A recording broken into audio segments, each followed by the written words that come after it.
good time to be a Liberal or what? Now, Yvonne Jones, I'm going to tell you a little bit about Yvonne Jones before I get started. Yvonne Jones was a Liberal when Liberal wasn't cool. I can tell you. So I'm excited about the turnout this evening, but Jim reminded me of a story. He mentioned Wayne Barrett. Wayne, I really can't see you in the room. It's a little bright up here right now. Wayne he's a good action hero, Jim, I got to say. When you said 8-0 actions that he did last year, interesting enough, at the Deer Lake Legion, he had a challenge. He tried to action me off, there was no takers. So Sharon was there, I said, Sharon, what's up with this? And no way, no takers. Wayne, I know you're good and I look forward to what you can do here this evening, but you know, the next time you try and action me off, I need to be able to plant at least one person in that room. So I'm really excited about the turnout here this evening, and what a great job. And I want to thank each and every one of you for coming out in support the cause for change in our province. And a big thank you. I just met some of the staff as I was coming up there. Big staff to the Delta. Jim has already done it. But you know, I want to give them a big round of applause here for a great job.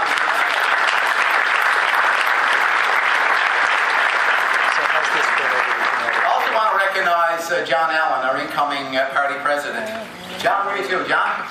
Somewhere. Stand up. Here we go, John. Thanks a lot. John's already proven his ability to finance, as I said, finance chair of the party. But you know, his ability to make good decisions. He's brought Jim, and Jim has actually chaired this event. I can't say enough. When you're looking for a can-do guy, Jim Burton's your guy. Jim's the man.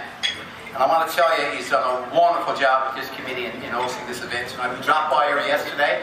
Jim was here working. We came back at 4 o'clock today just to get a sense of the room. He was still here. He's a devil for details, and you know, it's obvious with the work that's gone into this, the fruits of the labor are right here tonight. And as you know, Jim's seeking the federal Liberal nomination in St. John's, Mount Pearl South. And Jim, we wish you all the best with that.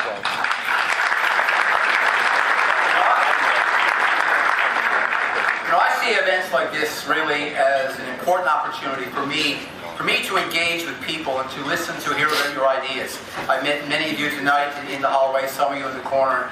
And stick around, I'm not going anywhere, I want to speak to as many people as I can.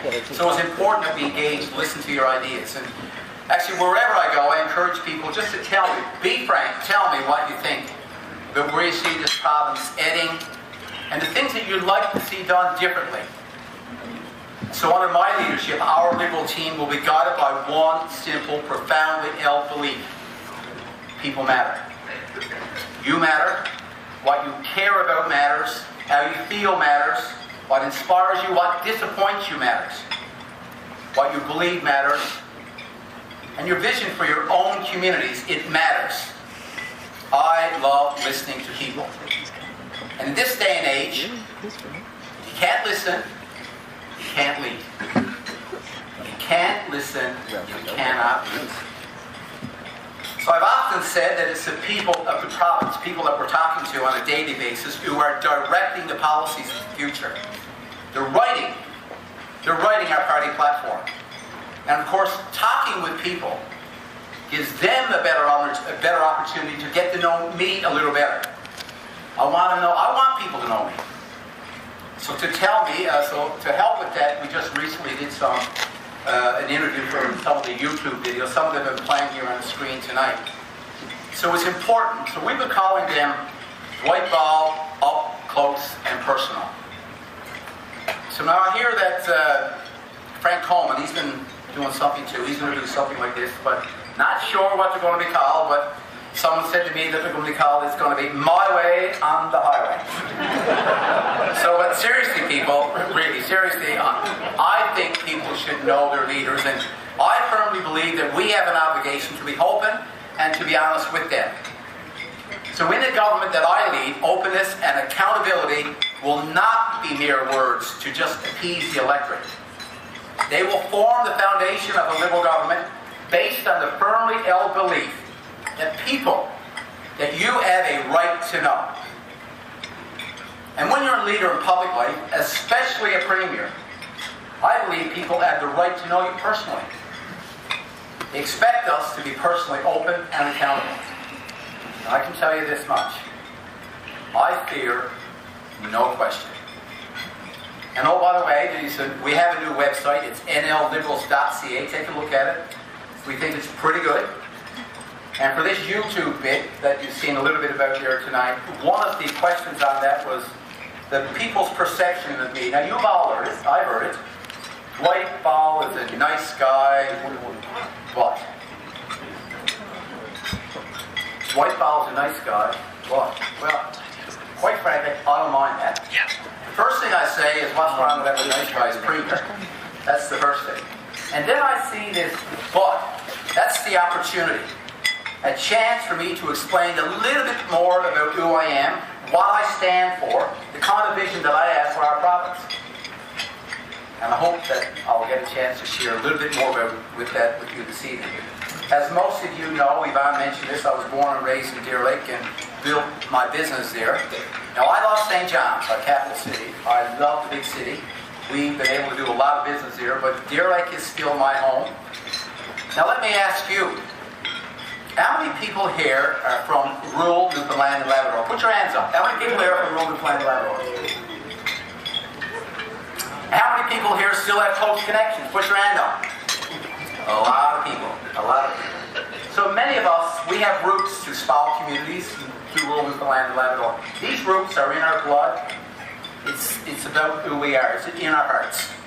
So for centuries, they have helped define who we are as a people.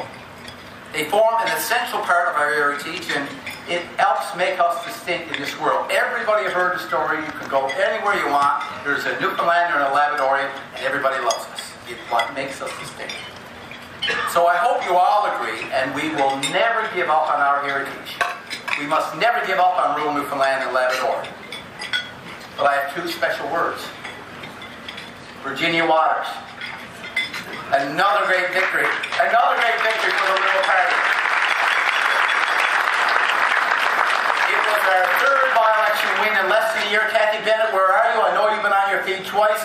Kathy, stand up, take a bow. She is just absolutely awesome. I said to people tonight, anybody that has watched Kathy in the House of Assembly, she didn't need training wheels. She hit the ground running. Thank you, Kathy. Now, it's no secret that the PCs wanted to win that seat badly. They held it for over a decade. But I can say this, how times have changed. But believe me, they pulled out all the stops and then some to keep that seat. They had caucus members, they had cabinet members, they had a premier, they had an incoming premier, and they even had a former premier. There were so many Tories on the sidewalks of Virginia Waters, you could hardly get past them. At times, it kind of reminded me of the St. John's Regatta. But I will say this. It was a clean campaign. It was a hard-fought campaign. Three great candidates. And a great victory for the Liberal Party, and a victory that keeps the momentum going.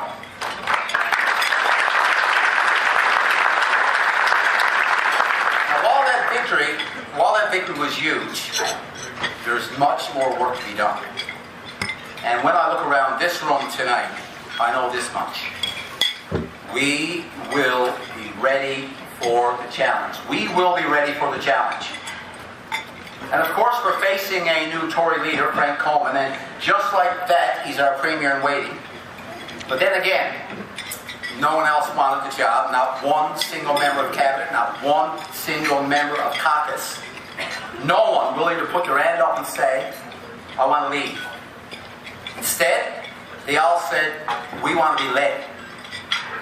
Now that goes to the fundamental difference between the Liberal Party of the people and the Tory Party of themselves.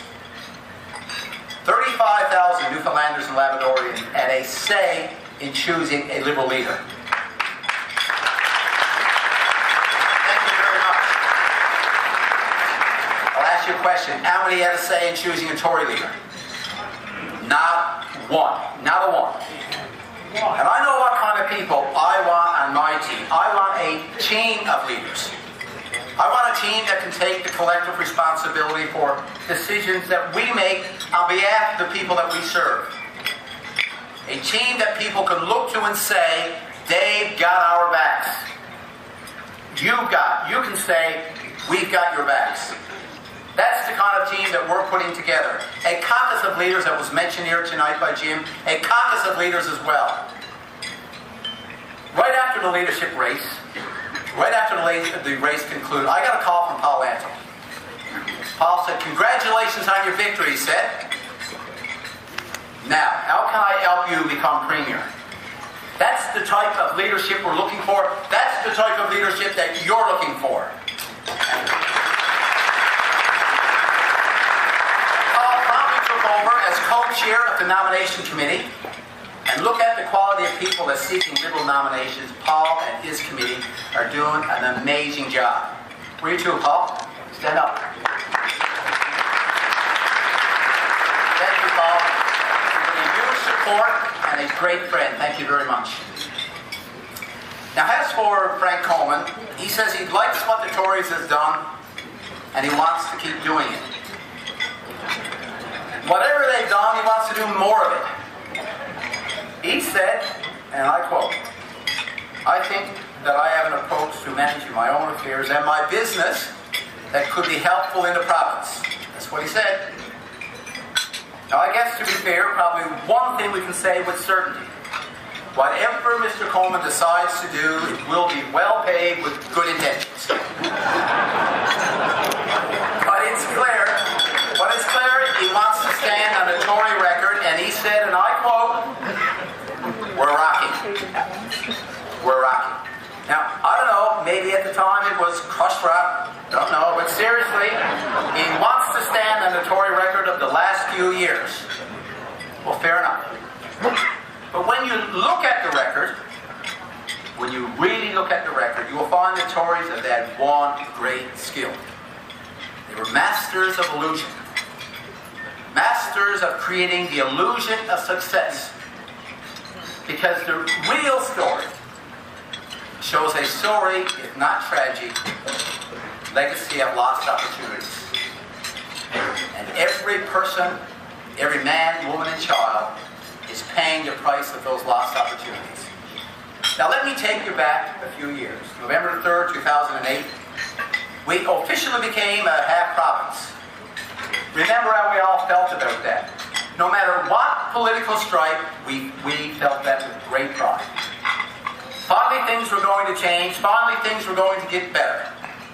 We all shared a dream of a brighter future. A future that was filled with great opportunities. We started to say, imagine what we could do with all that oil money. Imagine what we could do to improve health care, to improve education, to provide economic diversity and prosperity throughout the province. And looking ahead, we said, imagine what it will be like in 5 years from now. Imagine what it will be like in 10 years from now. And boom, just like that, here we are. The years have flown by and we're left to wonder what happened to them. What happened to the future that never seems to come? This government had a chance to deliver that future. They failed. They had the opportunity and they lost it. That will be their legacy. A legacy of lost opportunities. And when you look at the Tory record, we'll see why. Now, after such a great meal, we just talked to the Delta about that, of course. I want to give you indigestion. That's not my plan here. But let me assure you, as bleak as the Tory record has been, we had a plan to change the course they've taken us on. So let's see. Let's see if Mr. Coleman is right about our province when he said, rocking. So as I'm speaking, I'd like for you to keep one number in mind. $18.9 billion. $18.9 billion. That's just the oil royalties that we've received to date. And that doesn't include corporate income tax and all the other benefits around the oil industry. $18.9 billion. So let's start with our biggest burden, our debt. Since 2010, it has increased each year from $10.2 billion in 2010 to nearly $13 billion today. In the last 4 years, the net per capita debt has grown by nearly $4,000. That means today you and your children owe almost $19,000 each. So after $18.9 billion in oil royalties, our debt is going up, not down. So let me ask you, is that rocket? Or is that shocking? And what's even more concerning is that this government has no plan we're talking about to reverse this frightening trend.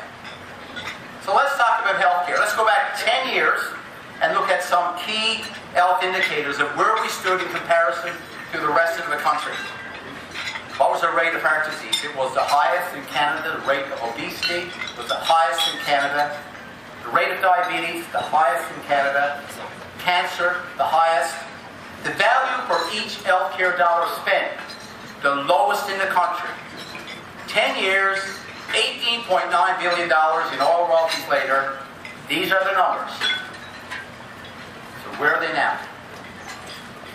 You guessed it. No change. No change. Now, it's common knowledge that there's a direct correlation between the health of our population and the cost of healthcare. The healthier the population, the less per capita cost. Pretty basic stuff. So what does a long-term strategy entail? A comprehensive plan for a healthier population. It requires a comprehensive plan. In 2007, this government admitted as much and even offered to do something about it. So what did they do? Nothing. In fact, they made it worse. Now, we all know the most dramatic changes in the future of health in our province will start with our children.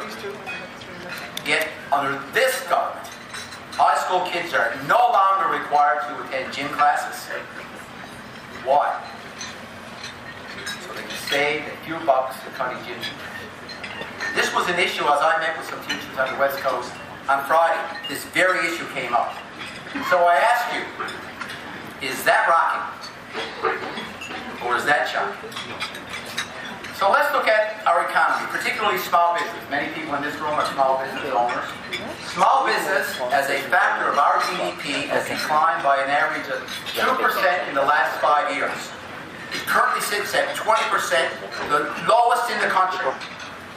So, okay, to be fair, recently they did do something to stimulate the local economy. During dark and hell, they drove generator sales to the roof. But the problem is the government is still in the dark. But before we go any further, I want to talk a little bit about unemployment numbers. So virtually no improvement in St. John's over the last 5 years. Outside St. John's, it's up 3% to 19.5%. The worst in the Atlantic region and the worst in the country. So after $18.9 billion in oil royalties, is that rocking or is that shocking? Now, for most of us in this room, during our lifetime, there will be oil. And I want to be very clear here. I hope we find as much oil out there to keep this going for the next 10 generations. We want that to happen. But what we know is that for our children and for our grandchildren, what will be left for them? We today are responsible for their tomorrow. We today are responsible for their tomorrow. Now, you've heard the expression, there's only two things that are certain in life: death, taxes. I hope I can pay the second one. The smart boxer. Not too interested in the first option. But let me add one more certainty. The oil will run out. But oil or no oil, we need to do everything we can to grow our economy. But the oil has made this government lazy. It takes hard work, it takes commitment to grow and diversify an economy. And sometimes diversification means a one or two person operation.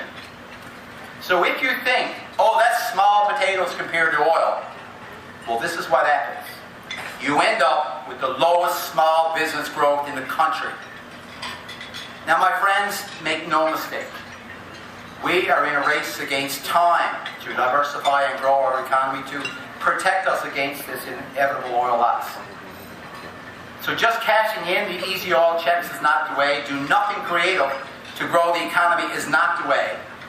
And putting all our eggs in high-risk mega projects is not the way.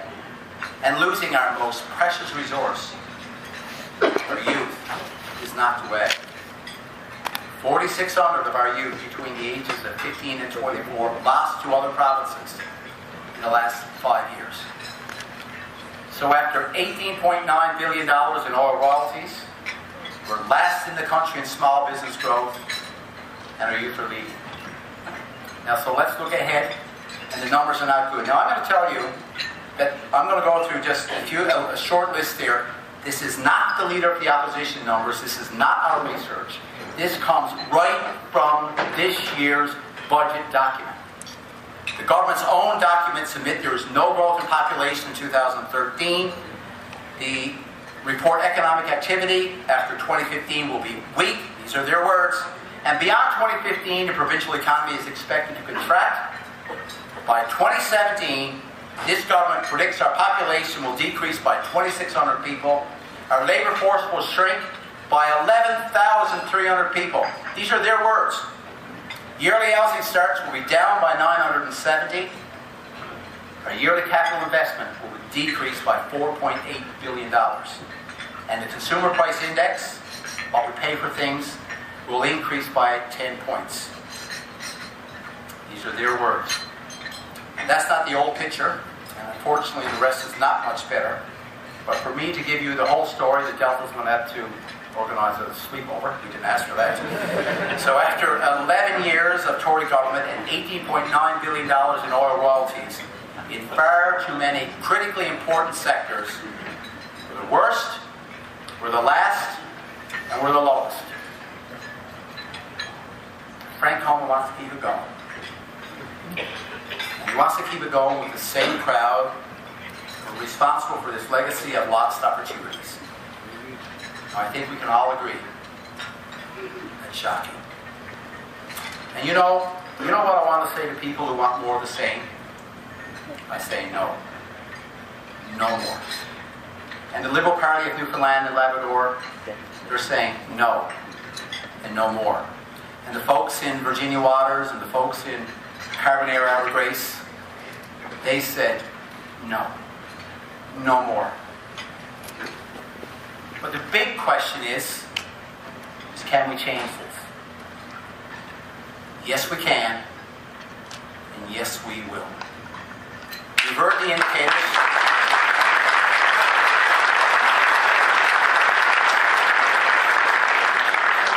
You've heard the indicators.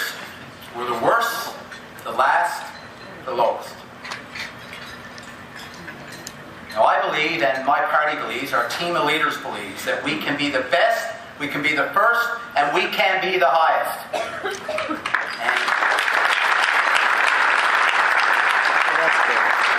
So I ask you, do you believe it? If you believe it, then bring me, then help me, bring that belief to every one of our cities, every one of our towns, one of our bays, and every one of our coves. Because a government that I believe a government that I lead will settle for nothing less.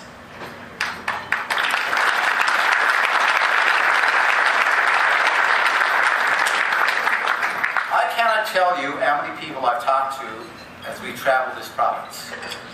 And there is one message that's coming through loud and clear. People are tired, they're exhausted about this tuneless rhetoric about the future, the future, the future. A future that just never seems to come. And after $18.9 billion in oil money, and little or nothing left to show for it, can you really blame them? It is our collective responsibility to change that once and for all our government conducts itself.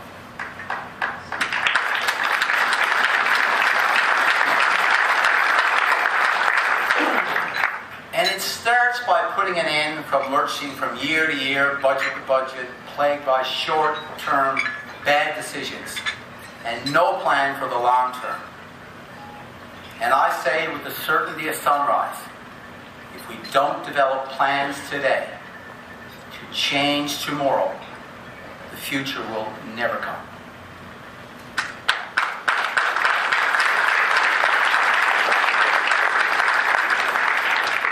There's another thing that I'm hearing loud and clear. People are also fed up with politicians making decisions that suit their interests.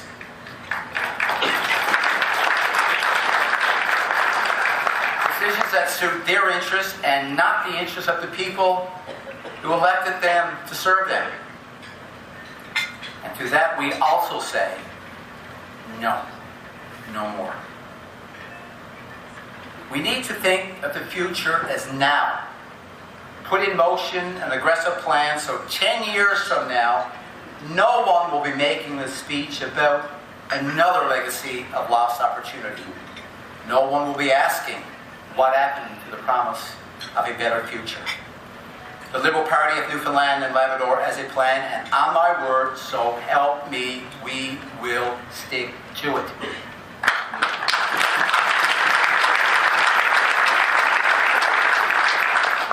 The plan will be for a new legacy, a legacy of genuine growth and prosperity, a plan that people can trust.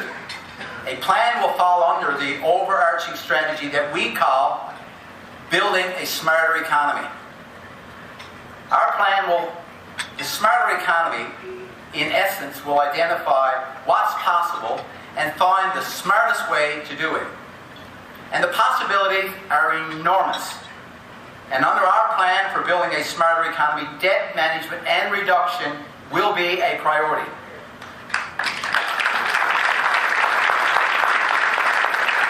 Every decision that we make will have that goal in mind. Folks, things have to be sustainable. And yes, health and healthcare reform will fall under that plan. Our plan will introduce a comprehensive, multi-pronged approach that will start us on the road to a better healthcare for our people, beginning with a youth wellness program. In the meantime, we need to introduce short and long-term strategies, smarter ways to make our healthcare delivery better for everyone. More accessible, more trusted, especially for our seniors, who many of them are struggling. And our seniors today, we should never forget, are the people in this province who have laid the foundation for many of the benefits that we enjoy today. We can do this.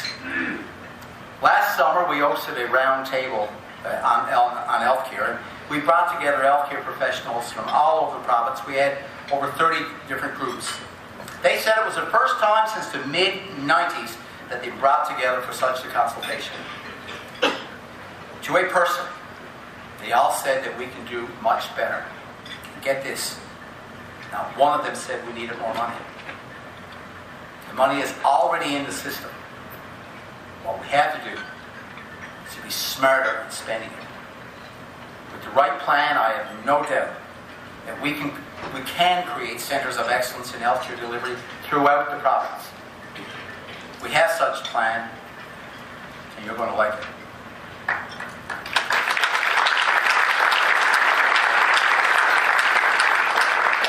And with our plan, the cost of healthcare will trend down, as well the debt will trend down.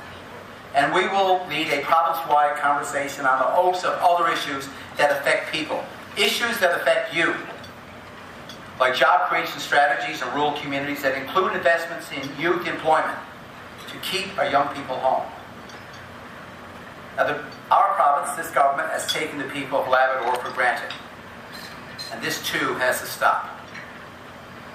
The big land, as we affectionately call it, and its vast natural resources, has been, and with proper management will continue to be, a huge contributor to the entire economy of the province. And we will ensure the people of Labrador share equally and fairly in the benefits of these resources.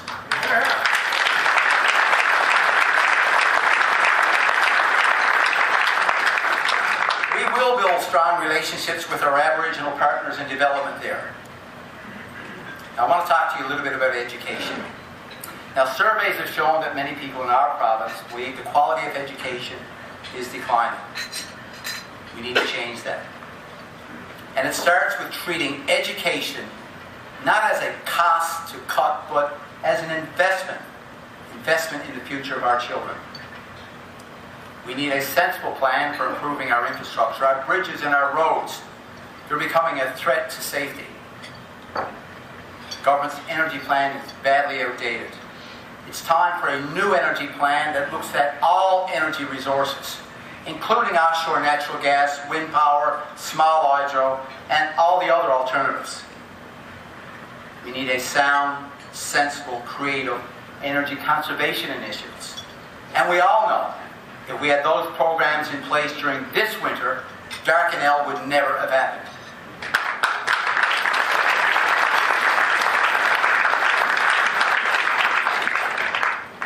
Our energy plan will reflect changes in the energy markets and address energy security and conservation.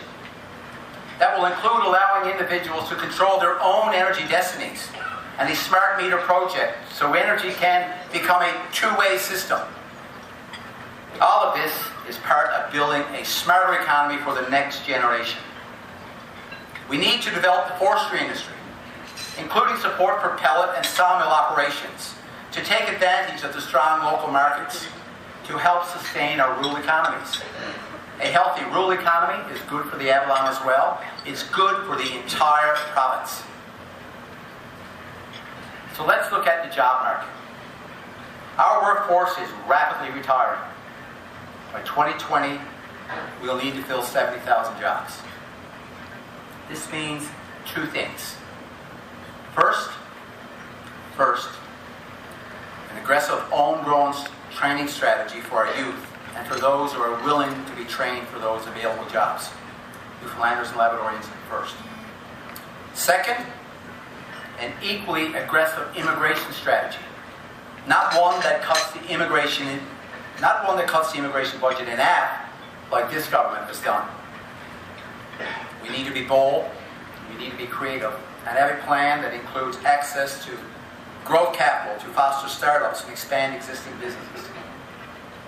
We want to talk to you. We want to talk to the business community about introducing investment tax credit to encourage investments in local companies by local companies. Our labor-based tax credits will attract new business and generate new employment opportunities.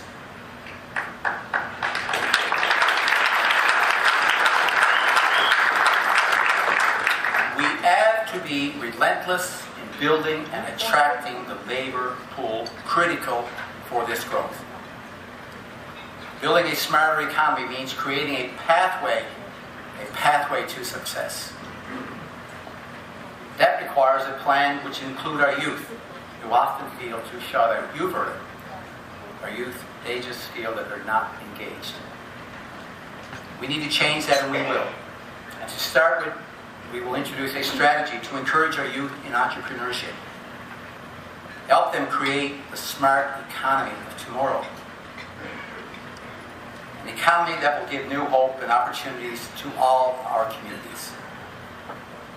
Now, as important as it is to concentrate on economic prosperity, the Liberal Party will never lose sight of the responsibility to promote and ensure social justice for all. Under our plan, mental health will be as important as physical health.